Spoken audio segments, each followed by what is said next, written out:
So looking at our aim for today, we're going to be adding, subtracting, multiplying, and dividing strings of integers. So I have no doubt that you guys can add, subtract, multiply, or divide single operations with integers. You guys have done it probably 1,000 times before in my class and Ms. Wilcox's class. What we're talking about today are strings of integers. So looking at these two operations right here, these two problems right here, we can see that there are multiple sets of operations in there. So there's some small differences, some small details that we really need to make sure that we're keeping track of in order to make this successful. So in order to enumerate why it's important to have these details, I want to look at these two problems. They're the same problem. They're going to be different because we're going to work on them very differently. The first problem, I want you to work from left to right. In other words, you're going to start with over here, and then you're going to work your way across to the right. On the other side, I want you to start from the right and work your way to the left. Does everybody understand how I want you to work these two problems differently? Are there any questions about that? Mr. Ross? We'll see what the difference is, hopefully. All right. So go ahead and work on those two problems. I got different answers too. Now, you may not have the exact different answers that I do, because you may have made some errors along the way, but looking at my answers, the question is, why are these different?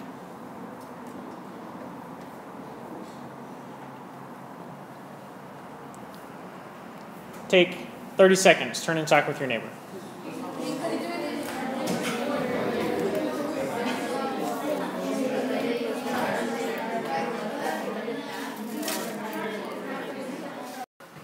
Why?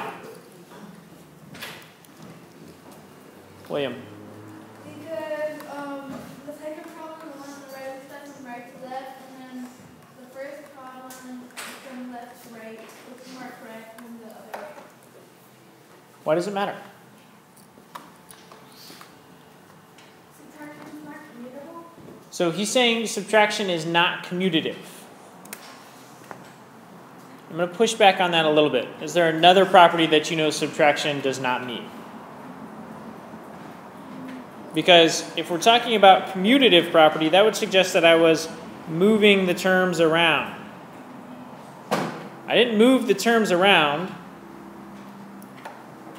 but I did change how I associated them. So subtraction is not only not commutative, it is also not associative. So I used the associative property here to go ahead and say, I'm going to do this operation first. And then after that step, I said, I use the associative property to say, I'm going to do this operation next.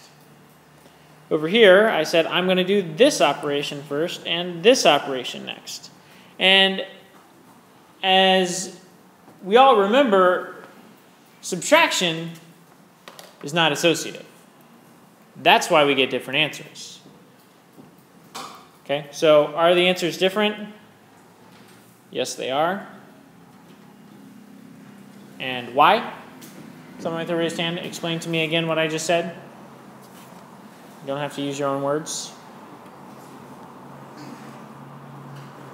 Why are they different? Ifisa. I don't know how to say it, but something about that property. The associative property, okay? Because subtraction is not associative.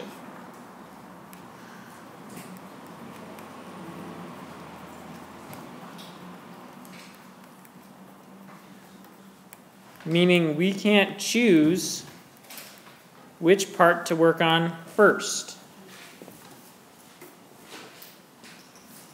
Ricardo. How did you get 70? Very carefully. All right, are both answers right? Kip yes or Kip no? Kip yes or Kip no? Are both answers right?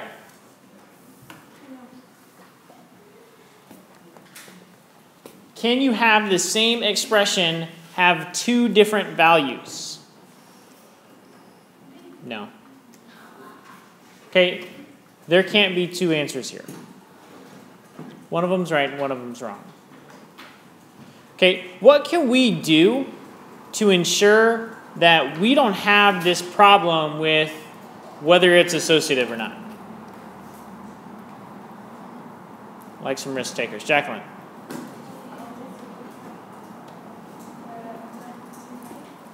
So she says always work from left to right. What if I don't want to work from left to right?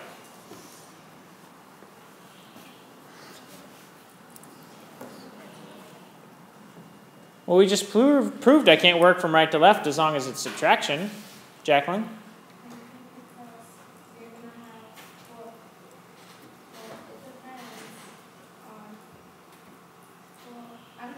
Other ideas? Bijan?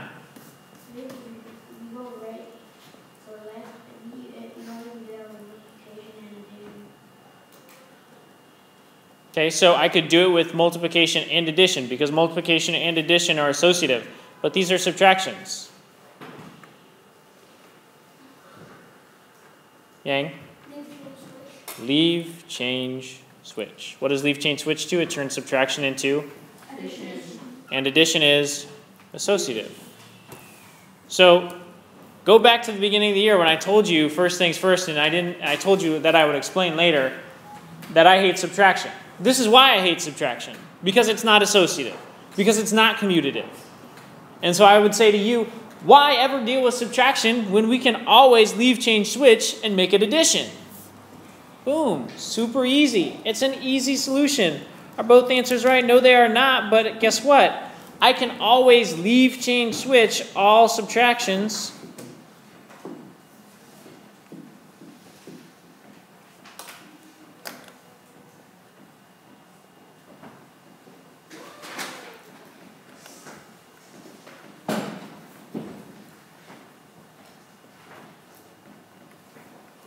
First.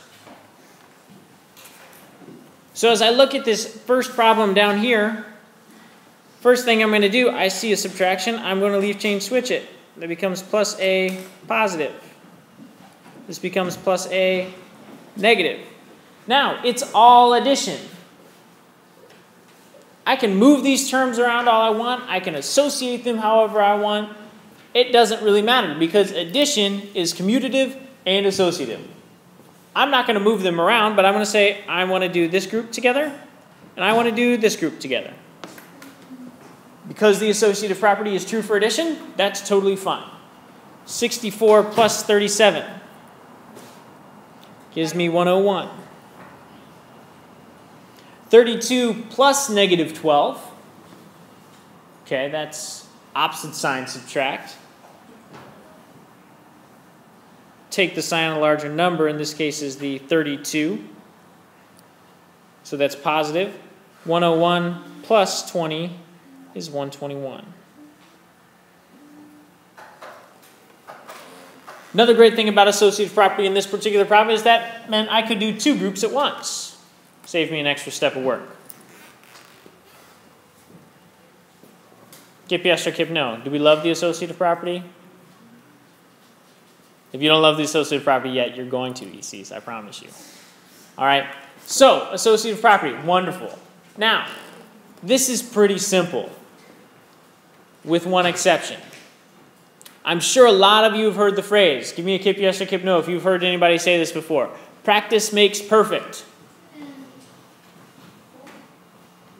Kip yes. Okay, I hear all of you saying practice makes perfect. Here's the deal.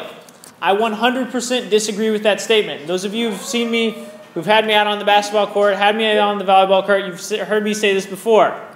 Practice does not make perfect. Think if I go out on the basketball court and I go practice shooting the ball over the backboard. Just practice, bam, bam, all day long, right over that backboard. Does that practice help me come game time when I want to put the ball in the basket? No, it does not. So did practice make perfect for me?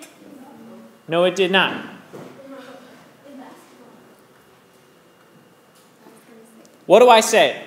You say perfect practice. Perfect practice makes perfect. Meaning that if you practice doing things with all of the perfect habits, then those are going to be your habits come game time. Perfect practice makes perfect. So what that means for us today is that means thinking through each problem, thinking through each step, showing the work for each step, and being perfect. That way we have those habits come test time, and they are just part of what we do and just part of who we are. So as I'm working through this next problem, think about some of the perfect practice that I'm doing that's going to help me out in the long run. So first things first, I recognize a string of integers. Start with the leaf change switch. I'm going to go ahead and write that down. Now I know I want to use the associative property here because it's addition. So I'm going to go ahead and group this group and group this group. There's an addition down there in the middle.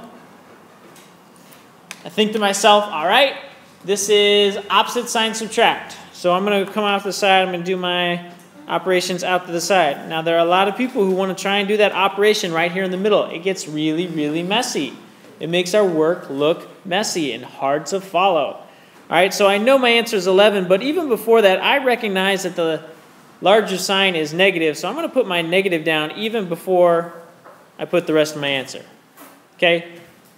Checking that out. Just double checking. Boom, good. All right, next one. I've got negative 41 plus 42. I see my larger sign is 42, which means I know I have a positive answer. Opposite sign subtract. Okay, 42 minus 41, that's an easy one. That's 1. And I'm good. Next one, I see opposite sign subtract. I'm going to take the sign of the larger number. I already recognize the larger number is negative 11. So I'm going to put a negative before I even do the operation. 11 minus 1 is 10. What small things do I do, whether it be in my head or on the paper, that are perfect practice here? Andrea? You don't do the work like right where the problem is, because it'll make it confusing. Yeah. I make this so I can go back and recheck every step. Once you try and put all of this mess in the middle here, it makes your work impossible for you to check your own. What other things do I do in my head or do I do on paper that make it perfect practice? Kevin? Those, you put the little, before you even do the operation, you do the... Boom. So Kevin has hit on the thing that I think is the most important here. He says, I take care of my sign, positive or negative, before I even do the math, before I even do the arithmetic. The biggest mistake in this unit is going to have nothing to do with you not knowing how to do the problem and everything to do with sign errors. You can miss a sign here, you can miss a sign here, or you can miss the sign at the end. It doesn't really matter. Wherever you miss the sign, it's going to give you a wrong answer. If I miss it here, I get the answer is 12. If I miss it here, I get the answer is negative 12. I miss it here at the end, I get the answer is 10. All of those are wrong answers. Sign errors are more important than anything. They're very small details. That's how I think Kevin is recognizing that's my really perfect practice, is merely making sure on those signs as I'm going along. That's what I do. You also notice that I underline my biggest number. That's just a piece of practice that keeps my head in the game of, all right, this is my larger number. That's where my sign is coming from. Okay? That's for addition. Any questions? We're going to stop midway here. We're going to come up with a key point for the first half. The dealing with addition and subtraction, I need one key point. Maybe two, depending on how excited you are. Joseph. All right, subtraction is not associative.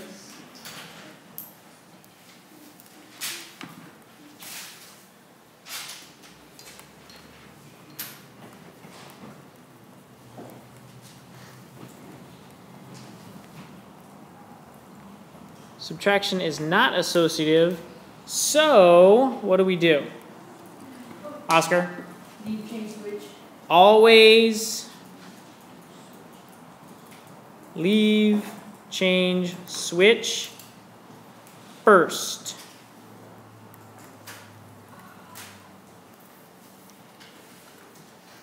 Actually, no. Leave change switch, I want to put one more word in there. Everything.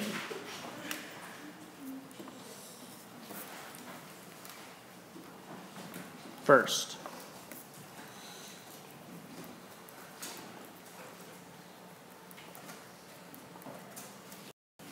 Perfect.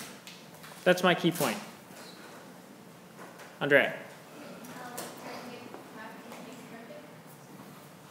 Okay, also, and this is a key point, and this is a key point for all year long, not just today. Perfect practice makes perfect.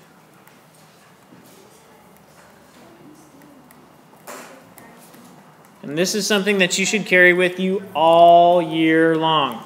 Don't practice making bad habits. Practice doing things exactly the way that I do them, because that's perfect practice. Perfect practice makes perfect.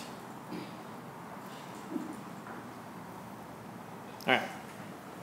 Moving on to the other side. All right, over here, this is going to be dealing with multiplying and dividing strings of integers. The first thing that we have to think about here is remembering our sine rule for multiplying and dividing integers. What is our sine rule for multiplying and dividing integers? ECs. Good date, bad date. Well, you always got to start with the negative. Come on now. So it ends good. So it ends good. I think that's... yes. All right, good date, bad date. And what that means, because if when we get to high school and you say good date, bad date in the middle of class, they will laugh you out of the room. Yes. It's okay. I won't laugh you out of the room here. I will smile and go, yeah, right on. But when you get there, that means that like signs multiplied give a positive answer. So like a negative times a... Positive times a positive gives a positive. A negative times a negative gives a positive.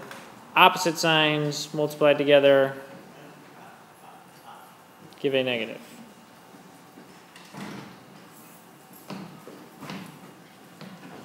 All right, so quickly run through these 6 problems. I'm certain you can do them on your own. So looking at this, you should have gone through checking your good dates and bad dates. Negative 12. This one's a good date, so it's positive 12. This one's a bad date, so it's negative 12.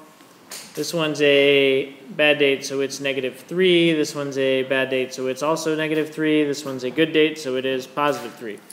No big deal. Good date, bad date, not a problem. Now, however, we get down to these down here. Do we have a rule for multiplying 4 different numbers?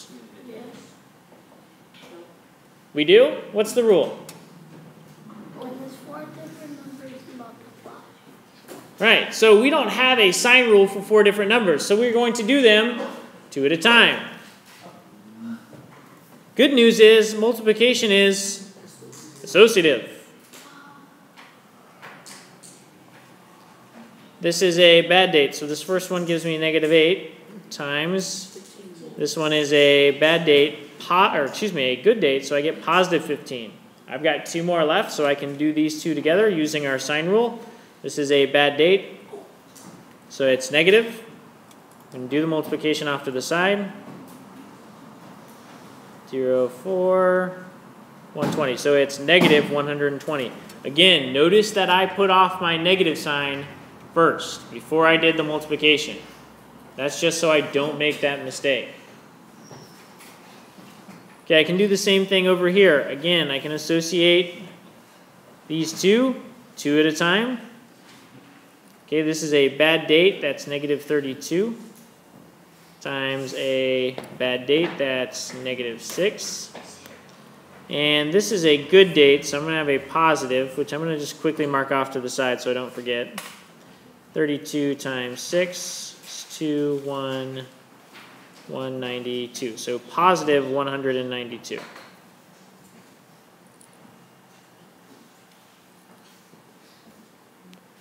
Now the next one gets a little bit more complicated because there's this fraction bar mess in the middle. Now what we have not really talked about with fraction bars is fraction bars have what we call implied parentheses, meaning that this on the top and this on the bottom have to be done before we can do the division. So that's called implied parentheses because we know that we have to do everything on the top first and everything on the bottom. Then we can divide. So with fraction bar divisions, we have to do that that division last. So I'm going to start by associating these 2 things. The 4 times the negative 3, that's going to give me negative 12. I can't bring in that negative 4 yet, so I'm going to just rewrite it. And I can't do the division with the negative 8 because I still have multiple things on top. I'm going to go ahead and associate the top again. That's going to give me a positive 48 over a negative 8. Now I can finally do that division. That division is a bad date. So I get negative 6. Really focused on those signs. If you get the wrong positive or negative, your answer is the opposite of right. Okay, and the last one. Here I'm going to associate this chunk. That's negative 6. Can't do anything with that 6 yet. I can go ahead and associate these two. Negative 2 times negative 2 is positive 4. Negative 6 times 6, that's a bad date. Negative 36 over 4. And finally, a bad date division. Negative 9. Questions? Key points. Ricardo, did you have a question? Okay. Key points. So we used up 2 key points on the addition subtraction. Perfect practice makes perfect. Still works for this though. What's our key points here? Yes, sir. Multiplication is associative. Multiplication is associative. That is not one of my key points. However, I think that is something we should walk away knowing today. So if that's something that you really think that you're going to have trouble remembering, go ahead and write it down. Otherwise, let's think about some other key points. Ricardo. Good day, bad day. Good day, bad day. What about good day, bad day?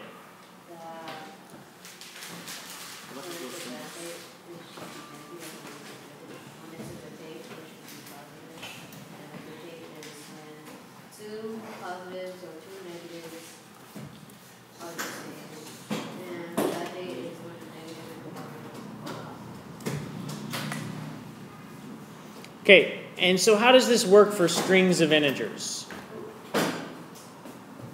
Because when we have strings of multiplication, I don't have a rule for 4 of them. So that means what? What did we have to do?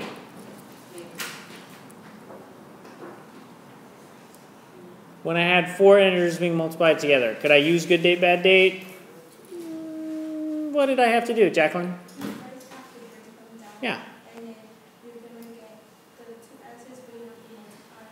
Right. You can only do 2 at a time.